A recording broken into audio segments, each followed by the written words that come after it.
আপনার ব্যবহৃত সিম যদি কোনো ক্রমে কোনোভাবে হারিয়ে যেত সেইটা পুনরায় উত্তোলন করতে আপনাকে ৩০০ টাকা ফি দিতে হতো। এটা একটা নীরব চাঁদাবাজি ছিল। মাননীয় অর্থমন্ত্রী সাহেব, যদি সত্যই এটা কার্যকর হয় তাহলে আপনাকে অসংখ্য ধন্যবাদ। পাশাপাশি আমার অডিয়েন্সকে অনুরোধ করব, আপনারাও ধন্যবাদ দিন। মাননীয় অর্থমন্ত্রী যে সিদ্ধান্তটা নিয়েছে, এখন থেকে আপনার সিম কার্ড হারিয়ে গেলে পুনরায় উঠাইতে আপনাকে ৩০০ টাকা ফি দিতে হবে না, বিনামূল্যে উঠাইতে পারবেন।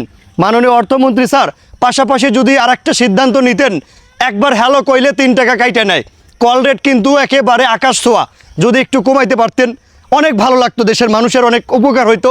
পাশাপাশি ইন্টারনেটের কথা নাইবা বললাম, কিন্তু একটাবার হ্যালো কইলেই ৩ টাকা কেটে নেয় স্যার।